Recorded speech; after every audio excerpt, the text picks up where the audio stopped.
I was at a dinner party recently, watching a friend who seemed to have finally made it. He spent the entire evening describing his wife as his entire world, his rock, and his only source of true peace. He was beaming, convinced he'd achieved the ultimate romantic ideal of the modern age. But as I sat there, I didn't see a man in love. I saw a skyscraper built on a single narrow pillar. I saw what engineers call a single point of failure. According to the 2026 Cambridge Report on Male Survival and Cross-Cultural Psychology, this man's deep devotion isn't a virtue, it's a structural catastrophe. The study reveals a brutal paradox. While men statistically gain more physiological and psychological health from long-term relationships than women, they are also the ones who utterly disintegrate when those relationships end.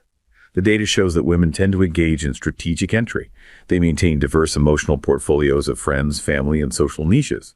Men, however, increasingly fall into structural addiction. They systematically dismantle their external support systems, abandon their brotherhoods, and outsource 100% of their emotional needs to a single person. The turning point in the research is haunting. When a relationship dissolves, the woman's diversified emotional assets allow her to hedge the loss and eventually recover. But the devoted man, he faces a total systemic blackout. His immune system crashes, his neurochemistry enters a toxic state of deprivation, and his risk of self-destruction skyrockets. He didn't just lose a partner. He lost his entire infrastructure for existing. It made me wonder, how did we get to a point where a man's greatest emotional achievement, total commitment, became his most lethal vulnerability? Why is the modern romantic actually a man walking into a trap he helped build?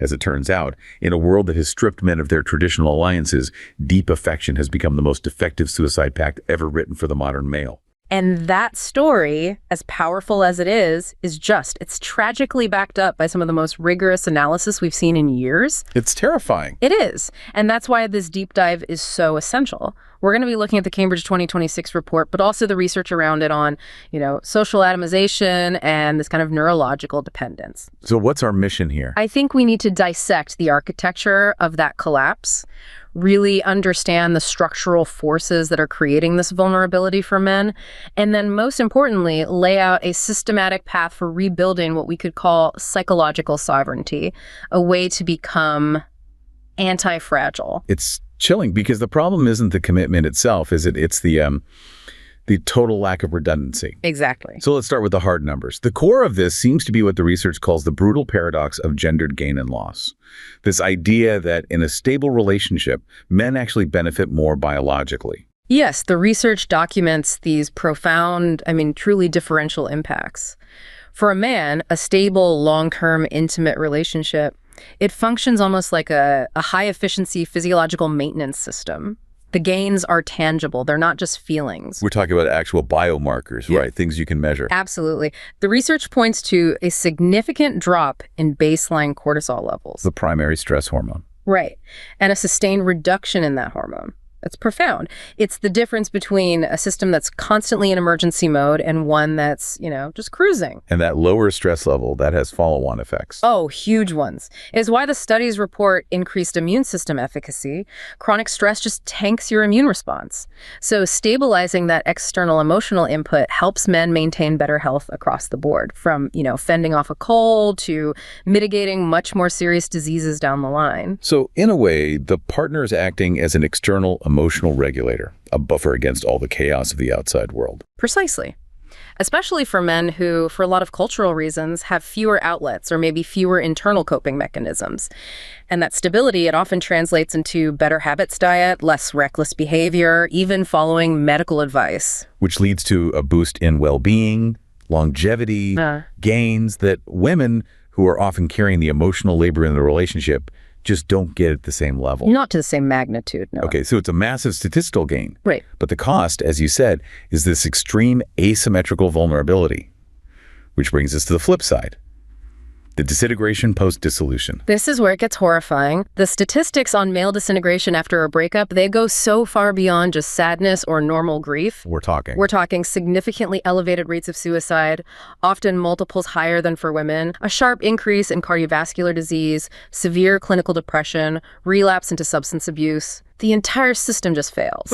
And to really get how severe this is, we have to move past the idea that he's just sad. The research presents a much more terrifying biological reality. It's described as a neurotoxic state due to input deprivation. A neurotoxic state. Think of it this way. When a man falls into this structural addiction, his brain's reward and stability circuits, we're talking the dopaminergic and serotonergic pathways, they become reliant on the partner. She's the sole external source for regulation. The sole source. And over years, the internal capacity to sort of self-generate these crucial neurochemicals, it atrophies. Let me just push back on that for a second. Is the research actually suggesting the brain gets, for lack of a better word, addicted to the partner's presence? Functionally, yes. That relationship serves as this consistent, predictable stream of emotional input, social direction, validation. When that single primary input is just cut off, the brain isn't missing a luxury. It's experiencing a systemic power failure. That's the perfect analogy. And the system enters a toxic state because it can no longer regulate its own basic functions. Neurotoxic implies actual cellular damage. What does that mean for the guy going through it? It means the deprivation causes this uncontrolled spike in inflammation and stress markers that are way, way beyond normal grief. This prolonged, uncontrolled physiological stress that high cortisol comes back with a vengeance can lead to actual neural degeneration. So it's not just feeling depressed. No, it's a physiological breakdown.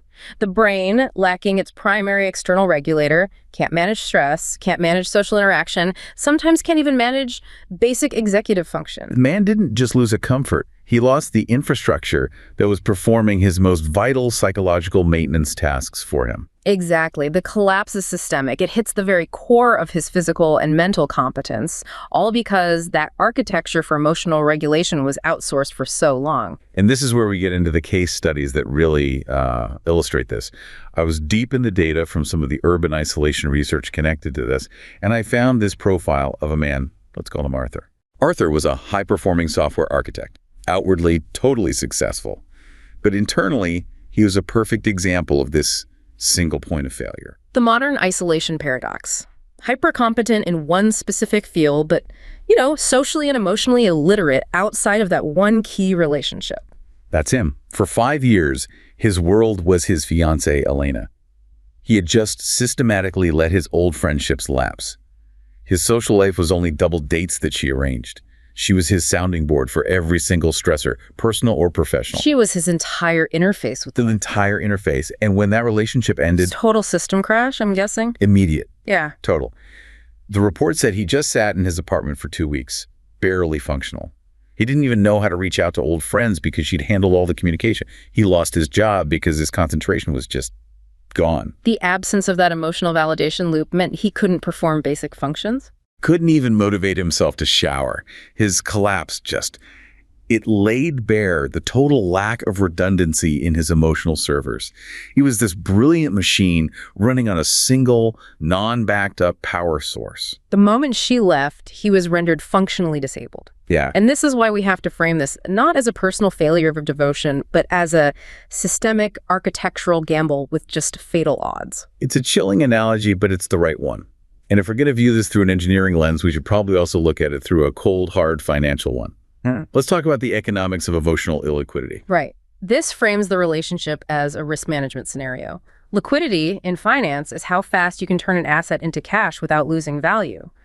Emotionally, it's about how easily you can get supplementary support when a primary source is lost. And women's strategic entry, as the report calls it, allows for these diversified emotional assets with high liquidity. Yes. They invest in multiple social niches, colleagues, family, hobby groups, close friendships.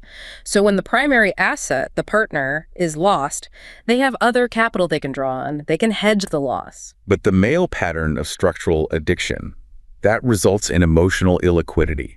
All their emotional capital is non-liquid. It's frozen in that one relationship. An asset they can't access or replace quickly. So when the relationship ends, they face a total liquidity crisis. They have zero emotional cash reserves. And that illiquidity, it immediately creates these profound power imbalances. This is where game theory comes in, right? Yes, it models it perfectly. When you have zero alternatives, when your actual survival is anchored to that one person, you become what's called a locked-in negotiator. Meaning you lose all strategic flexibility. Your cost of leaving becomes infinite, basically. Prohibitively high. It ensures you're constantly compromising, over-investing, just to keep that infrastructure running. The partner, consciously or not, ends up wielding an emotional monopoly. She has the low-cost ability to induce systemic shock just by, withdrawing emotionally. A cold silence. A cold silence, withdrawn presence. She controls the source of stability, and the dependent man knows the price of upsetting that system is frankly annihilation. It's a deeply disadvantageous dynamic. This applies even when the affection is gone, or the treatment is just poor. There was another example, Elias, who was trapped in this really cold, transactional relationship he couldn't leave. Elias's situation is unfortunately very common. He knew the terms were toxic, but he lacked the social and emotional assets outside the relationship to make a rational choice. He needed the companionship, even if the affection was gone. His cost of exit wasn't just divorce papers. It was the prospect of total silent solitude. He couldn't afford the liquidity crisis, that sudden blackout of all social contact. So he stayed, enduring worse and worse treatment because the alternative nothing was physiologically terrifying to him. And this is such a crucial takeaway for anyone listening. If you haven't diversified your emotional portfolio, if you haven't built those external reserves of self-worth and social connection, you are not engaging in a partnership of equals. You've lost your seat at the negotiating table of your own life. You're not offering love, you're begging for rescue. Okay, that's the internal collapse. It's a bleak picture. But the big question is, what are the massive external forces, sociological, technological, enrichment, that have driven men into this trap? Let's move to part 2, the structural drivers. We have to start with why the modern male psychological structure is so susceptible in the first place. And that really comes down to evolutionary mismatch theory. Meaning our brains evolved for a different world than the one we live in. Exactly. Male psychology, for millennia, evolved alongside what we'd call functional homosocial cooperation networks. What did those networks provide that a modern relationship doesn't? They gave men 3 crucial things. First, identity, which came from a shared purpose, like hunting or defense. Second, structural trust, built through relying on each other in high-stakes situations. And third, emotional buffering. A peer-to-peer system. Right, where struggle was processed through shared action or direct confrontation, not, outsourced to a spouse. But modern life urbanization, the nuclear family, hypermobile careers, has systematically dismantled that bedrock. This is the social atomization of the modern man. We've traded the village for the cubicle. And the neighborhood pub for scrolling on the couch at home. Culturally, there's this powerful expectation that outside of the intimate relationship, men have to be emotionless toolmen. The public space for vulnerability has just shrunk. Your job isn't going to provide emotional support. And your male peer group often enforces this culture of stoicism or just competitive banter. Which means the only designated safe space for emotional processing becomes the intimate relationship. And this leads directly to what's being called the male friendship recession. The stats are just damning. 1 in 5 men report having no close friends. Think about that. 20% of men feel they have nobody they can truly confide in. And it's worse than that. 51%, more than half, lack a single confidant for emotional support. That's half the male population operating without a reliable safety net. And it's not just the number of friends, right? It's the quality. The research says male networks are thinner in depth. And involve less frequent emotional disclosure. Male friendships tend to be activity-based. We watch a game, we work on a car. Female friendships are more often disclosure-based. And that lack of practice in disclosure and being vulnerable is so crucial. This isolation prevents men from exercising and developing these vital social and emotional skills. Things like reciprocity, active listening, empathy, managing conflict maturely. It creates a real skill differential. And because they lack these skills and the bonds to practice them, men pivot. They turn exclusively to the female partner to fulfill all their intimacy and support needs. She has to be the therapist, the social secretary, the only audience for his inner self. Which is where we find this huge invisible labor burden, a term called man-keeping. It's an analogy to king-keeping, right? Yeah. The work women do to maintain family bonds. Exactly. But man-keeping is the invisible emotional labor women perform to shore up the losses in men's social networks. They are literally fixing the deficit that male isolation creates. Let's break down what that actually looks like day to day. What are the core roles of man-keeping? Okay, first, they provide primary emotional support. The man vents to them and only them about work, family, self-doubt. They become the primary unpaid therapist. Second, and I think this one gets overlooked, they actively help men build their social networks. She's the one saying, you should call your old college roommate, Or inviting his colleague over for dinner. She's his social coordinator. And third, and this is maybe the most crucial, is teaching basic social skills. The slow, continuous labor of coaching him on how to engage, how to ask a follow-up question, how to listen instead of just waiting to talk, how to show empathy. She is compensating for the atrophy of his own network. The implication here is staggering. This isn't just an individual failing like that guy is lonely. It's a structural burden on women. The loneliness of men is outsourced, forcing women to expend emotional energy and time managing the deficit. And that creates a tremendous drain, often leading to resentment and burnout in the partner. It's a critical but overlooked part of relationship fatigue. So the isolation and lack of social skills push men to seek partners. Where do they go now? Increasingly, to digital platforms. But the systems designed to connect people, they might be actively rigged against it. This is where we get into this intersection of corporate incentives and public health. We have to take a cold, hard look at the dating app monopoly. The whole incentive structure is perverse, isn't it? These companies shifted from helping people connect to focusing on match accumulation for revenue. And men are the largest paid subscriber base. They're paying for boosts, super likes, priority access. But here's the paradox. If a paying male subscriber succeeds, if he finds a long-term partner, he stops paying. The business model is literally structured to maximize profit by keeping the largest pool of customers men engaged, moderately hopeful, but ultimately unsuccessful enough to keep subscribing. There is zero revenue incentive for your success. It turns the search for connection into a casino. It relies on sophisticated AI tools. Yes, the term is algorithmic throttling. These AI tools manage the flow of potential partners. For the average guy, this means they deliberately limit his visibility and match potential. You see just enough to keep you pay for advantage, but rarely enough to actually leave the platform. And the result is this gendered frustration. Men feel invisible, forced to pay huge amounts for minimal visibility. Meanwhile, women on the platform get overwhelmed with a huge volume of low-quality matches, leading to their own burnout. Both sides lose. And this constant feedback loop of high effort, low reward, and having your validation tied to an external metric, it's directly linked to increased anxiety and depression. For many young men, this is their only social outlet. Having their self-worth constantly judged and algorithmically denied is just corrosive. So this high frustration model is now being seen as a public health concern. An urgent one.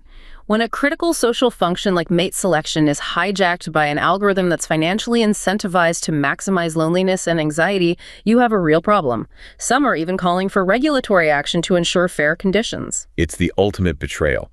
The tech that was supposed to bridge the gap created by social atomization is actually monetizing and accelerating that gap. The external world is, in many ways, demonstrably rigged against achieving this kind of balanced, sustainable emotional stability. So if the external infrastructure is compromised, society, friendships, technology, the solution has to be internal. This brings us to part 3, rebuilding sovereignty. Exactly. The necessity is clear.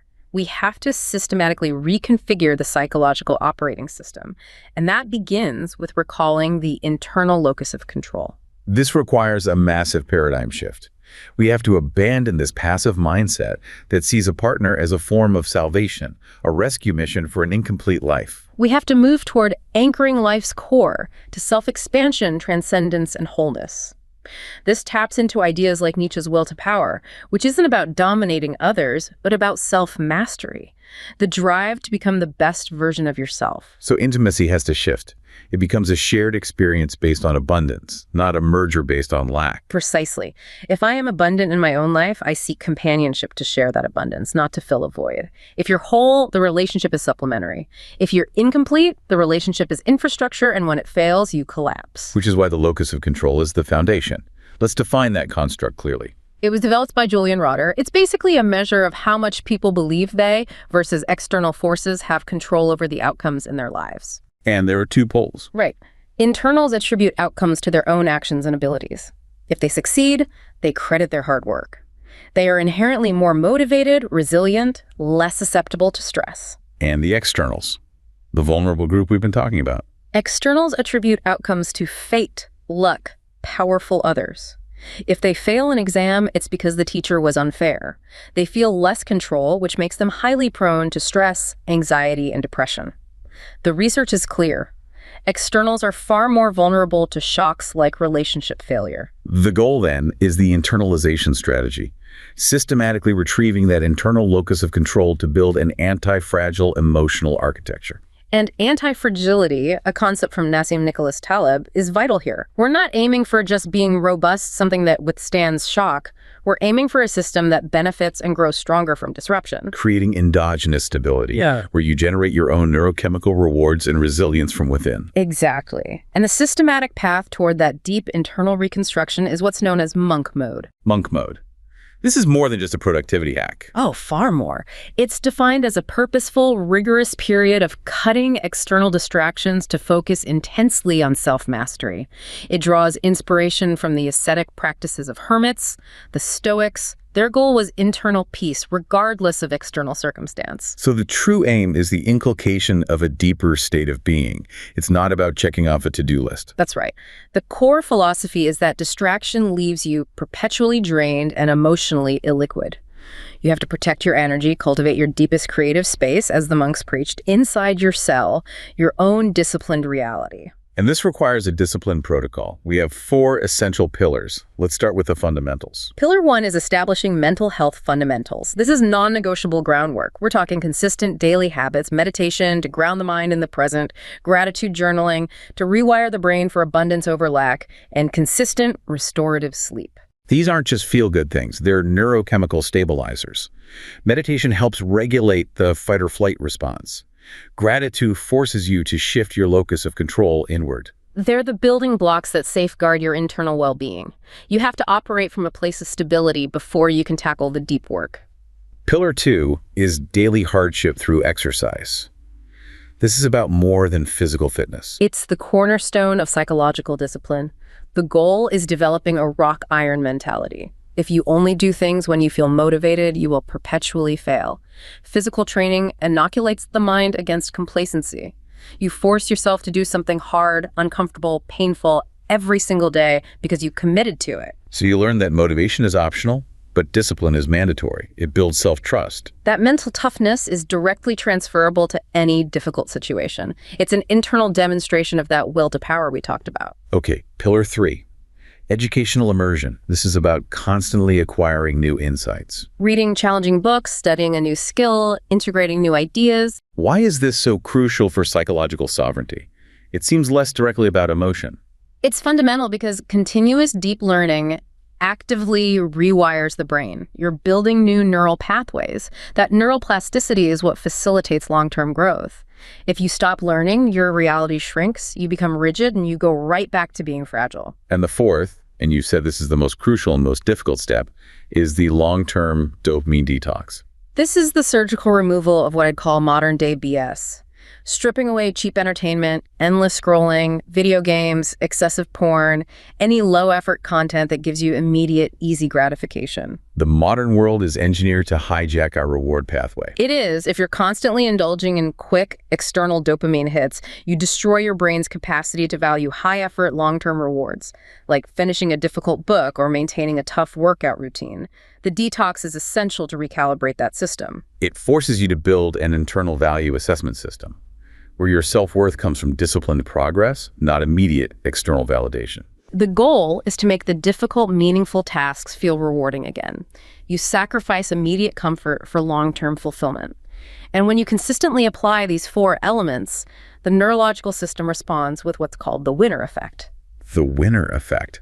This is fascinating. How does that apply to this internal monk mode work? It's the neurological outcome of all these continuous small victories. Every time you complete a difficult workout, resist the urge to scroll, finish a tough chapter, your confidence elevates. But more crucially, this repeated success establishes endogenous serotonin and endorphin stability. So instead of relying on a partner, an external node for that stabilizing neurochemical hit, the individual becomes the reliable source of their own reward. Their happiness is no longer contingent on someone else. it's true psychological independence. It's what Viktor Frankl was talking about. Everything can be taken from a man, but the freedom to choose his attitude. That freedom is only accessible if your internal neurochemical system is sovereign. There's a powerful example of this in the research. A man named Julian. After a devastating divorce, He faced the exact liquidity crisis we described. And he wisely avoided the temptation to just immediately find a replacement partner. He entered a phase the research calls radical sovereignty. For 18 months, he dedicated himself to rebuilding his internal power grid with a strict monk mode protocol. He didn't just meditate. He grounded himself in practical mastery. He joined a carpentry guild, focused on creating value with his own hands. He intentionally cut off any external node he might have plugged into for survival. And by focusing on rebuilding his own power grid through this internal development and practical skills, he ensured that when he finally did return to the social world, he was seeking companionship based on abundance. He wasn't looking for a woman to be his infrastructure, his therapist, or his power source. He was already complete. His survival was contingent on his own system, which he had engineered to be anti-fragile. And Julian's journey is the template. It's not about rejecting intimacy, but about ensuring that when intimacy happens, it's a choice made by two whole, sovereign individuals. His survival is guaranteed, regardless of the outcome. That's the essential distinction. Love based on abundance versus need. So we've navigated the entire breakdown, from the structural addiction that makes you a victim to the systematic re-engineering that makes you sovereign. And we circle right back to that cold, precise insight from the Cambridge research. Nature doesn't care about our morality or our romantic ideals. It only cares about functionality. A man who outsources his survival infrastructure is engaged in a high-risk gamble, one that very often ends in catastrophe. So what are the three core philosophical takeaways for you, the listener, to anchor to from all of this? First, this internal shift is about process, not outcomes. The value isn't in achieving a temporary goal, but in the consistent daily application of discipline. That process itself becomes the reward. It is about being, not doing. It's about inculcating a deeper, more resilient state of being. Success is measured by the courage to live your life with authentic presence and self-trust, not just by external metrics. And finally, third, it reframes sacrifice as the reward of deeper happiness, not the giving up of it. The temporary renunciation of short-term comforts leads directly to a heightened capacity for long-term, profound fulfillment. rebuild your network, consolidate your fortress, and temper your will. Only when your world itself is complete and resilient do you truly possess the qualifications to love rather than to beg for rescue.